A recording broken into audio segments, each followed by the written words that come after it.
Deuxième partie du 64 minutes. Merci à ceux d'avoir choisi, merci à vous d'avoir choisi TV5 Monde. Et on commence par le rappel des titres. Les suites de ce nouveau drame de la mer au large de l'Italie. La marine italienne a pris le contrôle d'un cargo abandonné avec à son bord 450 clandestins. L'équipage a disparu. C'est le deuxième navire abandonné en une semaine au large de l'Italie. Les manifestations continuent en Haïti. Le jour du 211e anniversaire de l'indépendance du pays, le président Martelly appelle à l'unité nationale. Les manifestants continuent, eux, de réclamer sa démission. Le polémiste français Éric Zemmour sera mardi en Belgique pour faire la promotion de son livre « Le suicide français ». Le collectif contre l'islamophobie en Belgique a déposé plainte pour incitation à la haine raciale et pour tenter d'empêcher la visite d'Éric Zemmour la semaine prochaine à Bruxelles. Comprendre et utiliser Internet et les réseaux sociaux, ça s'apprend et c'est aussi un enjeu démocratique. C'est notre grand angle aujourd'hui.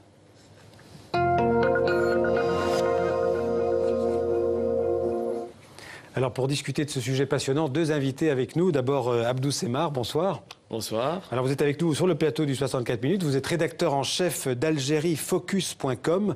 Vous êtes journaliste mais aussi cyber-citoyen, comme vous vous présentez vous-même, algérien, engagé. Vous vous battez pour la liberté d'expression, en particulier sur Internet, mais pas seulement. Et puis Frédéric Bardot, bonsoir. Bonsoir. Alors vous êtes avec nous par Skype, vous êtes le cofondateur de Simplon.co, co-auteur entre autres aussi de Lire, écrire, compter, coder aux éditions FIP. Vous avez aussi en quelques mots un parcours assez étonnant puisque vous avez fait Sciences Po et puis vous avez fait l'école militaire de Saint-Cyr, une école d'officiers en France. Vous avez même été, j'ai lu, parachutiste à Pau. Et puis beaucoup plus tard, vous avez créé, enfin quelques années plus tard en tout cas, vous avez créé une agence de communication responsable, une école solidaire de programmateurs informatiques. Ma première question, j'ai envie de vous demander, qu'est-ce qui vous a poussé à changer l'orientation de votre vie dans cette direction ? Alors là, il faudrait que je revienne vraiment à l'origine du... Moi, j'ai envie de servir et j'ai cherché le moyen d'être le plus utile possible. Et l'armée, c'était pas pour moi parce que je supportais pas de donner des ordres et d'en recevoir. Donc, ce qui est un peu compliqué quand on veut être militaire. Et puis, ma route a croisé Internet un jour de 1997. Et là, je suis tombé dedans comme Astérix dans la potion magique. Parce que ça, c'était un moyen d'être utile. Et il y avait un champ entier qui s'ouvrait devant moi. Et j'ai tout de suite vu que Internet pouvait donner du pouvoir aux gens. Et ça, c'est ce qui m'intéresse. Mais pour utiliser Internet, il faut en connaître les codes. Et ça, c'est ce que vous faites dans cette école. C'est ce que vous faites tous les jours. Apprendre ces codes. Absolument, oui, il y a du numérique partout. Partout où il y a du numérique, il y a des machines. Et les machines, il y a un langage pour leur parler, c'est le code. Et donc, quand vous maîtrisez la langue des machines, vous reprenez la main sur les machines. C'est vous qui les dominez et pas le contraire. Et ça, c'est très important parce que ça peut vous donner un job, mais c'est un enjeu de citoyenneté aussi. Alors justement, on a avec nous Abdou Zemar, je le disais en plateau. Vous utilisez aussi Internet et les réseaux sociaux en Algérie. Pour vous, Internet, les réseaux sociaux, c'est d'abord un outil démocratique dans votre pays ? C'est du moins un outil de démocratisation. Je précise bien, c'est-à-dire que nous ne voulions pas, nous, dans le monde arabe, en Algérie tout particulièrement, vous savez, au départ, Internet, comme l'informatique, c'était réduit à une dimension de technique. Nous sommes sortis de cette technicité, de cette merveille technologique, entre guillemets, et nous avons créé un nouveau espace-temps.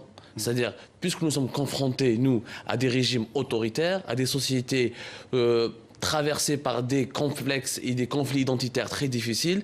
Nous sommes quand même des jeunes, dans un pays majoritairement jeune. Il fallait absolument trouver une échappatoire. Et cet échappatoire, nous avons fait mieux parce que nous avons créé un espace-temps citoyen sur Internet pour pouvoir utiliser cette technologie afin d'influencer notre réalité sociale et par ricochet notre réalité politique.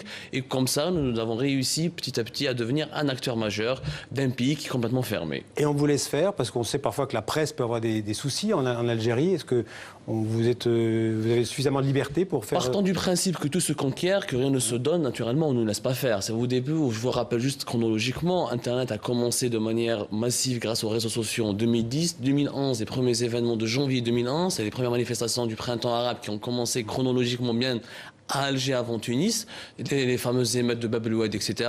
Nous, face à la couverture médiatique, au discours médiatique dominant qui ne nous arrangeait pas, parce qu'on a réduit ces événements-là à des émeutes de d'huile et de pain. Nous avons utilisé les réseaux sociaux et les nouvelles technologies pour donner une image, pour donner la parole à ces émeutiers qui sortaient dans la rue, pour savoir pourquoi ils disaient ça et pourquoi ils faisaient ça. Et nous sommes devenus rapidement sur les réseaux sociaux une sorte d'agence de presse. Et tout a commencé à partir de là. Donc, depuis ces 3 dernières années, nous avons réellement profité parce que le régime algérien a tout contrôlé. Il n'a pas eu encore l'intelligence ni peut-être l'opportunité de contrôler Internet parce qu'il était dans le souci d'avoir une certaine légitimité au niveau international.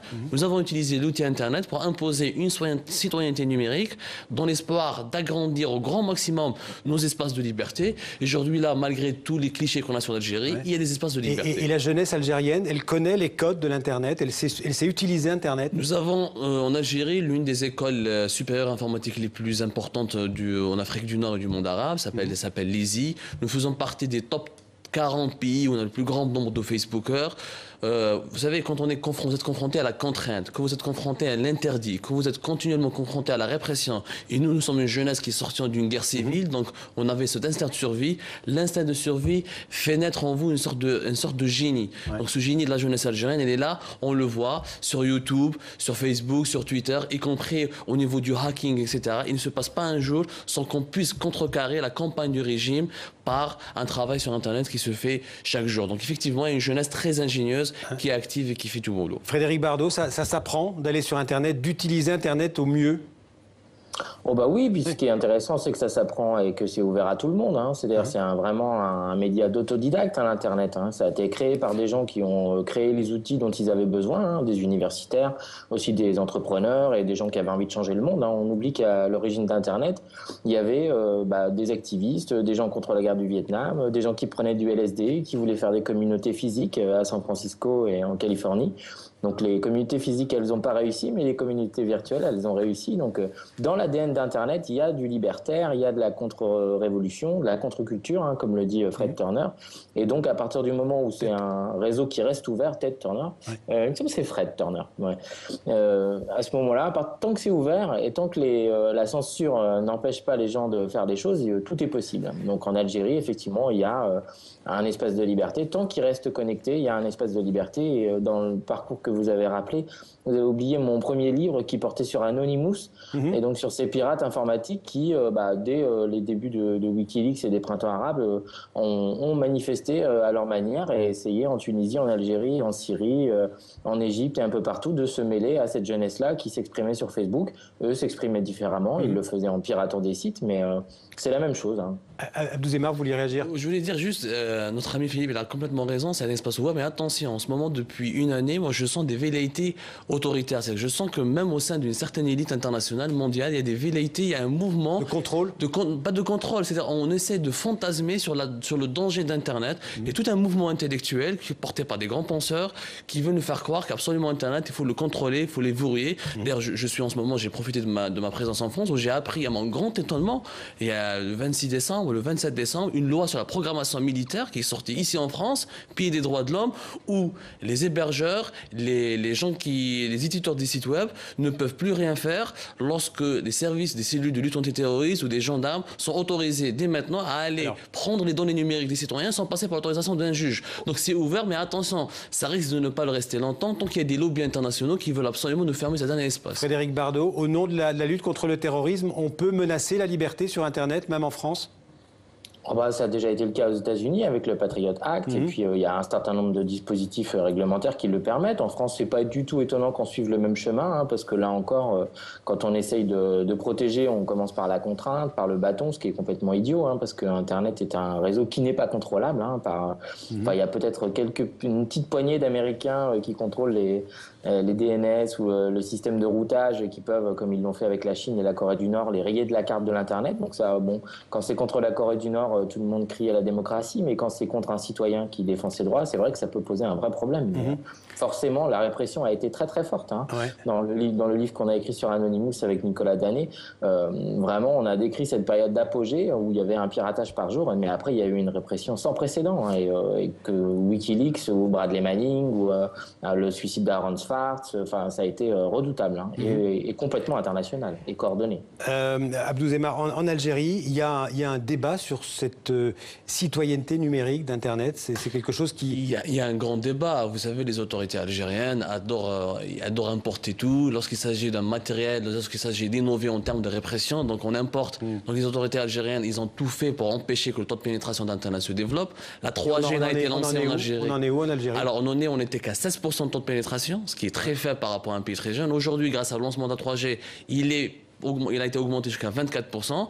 Donc nous, déjà, le fait de vulgariser Internet, c'est déjà difficile. Nous, on est dans un pays de bricolage. Il faut savoir que derrière chaque abonnement Internet, il est utilisé par 10, voire 100. Tous les cybercafés, par exemple, en Algérie, il faut savoir, les cybercafés en Algérie sont que pour ouvrir un cybercafé, il faut un agrément et on est classé dans la même catégorie qu'une boîte de nuit. Donc c'est très difficile. Mais malgré tout cela, les autorités algériennes, qu'est-ce qu'ils ont fait pour essayer de verrouiller? Ils nous parlent de cybercriminalité. Déjà, Internet n'est pas très bien développé. On voit bien comment les cybercriminels vont émerger. Donc ils sont partis voir naturellement l'expertise française qui s'avère très importante lorsqu'il s'agit de réprimer. Ils nous ont ramené quelques juges français pour comment établir un outil répressif sur Internet. Mais au sein de la jeunesse algérienne, ça fait rigoler, ça fait rire. Nous, peut-être ce qui nous a sauvés, c'est le décalage de nos autorités, vu que nos dirigeants sont eux-mêmes très très peu connectés, ils ne savent pas de quoi il s'agit. Donc malheureusement, ils n'ont pas suffisamment de génie pour nous empêcher de nous exprimer encore. Frédéric Bardot, quand vous entendez Abdou Zemar, vous avez des projets dans le Maghreb, par exemple?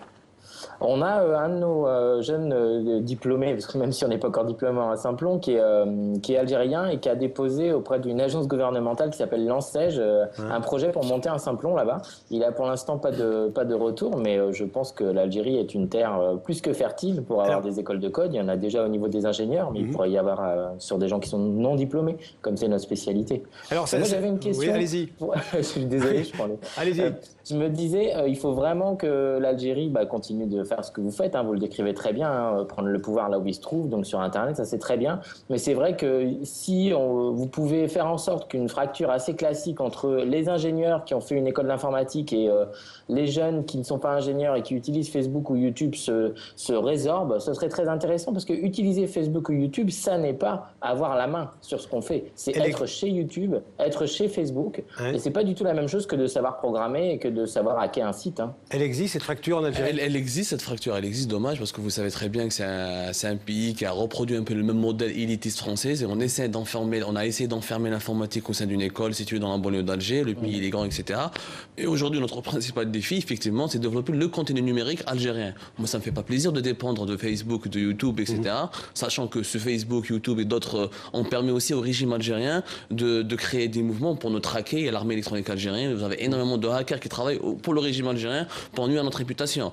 Notre défi aujourd'hui, c'est de développer le contenu numérique, essentiellement le contenu numérique arabe. Il faut savoir qu'aujourd'hui, le contenu du web mondial, il est à 3% encore en langue arabe. Mais d'ores et déjà, la langue arabe est pratiquement la 4e ou 5e langue d'utilisation du web. Donc vous imaginez l'énorme enjeu qui nous reste à... Oui, il y a de la marge. La marge. On a beaucoup, donc pour répondre à Philippe, effectivement, on a beaucoup. Moi, dans mon réseau, dans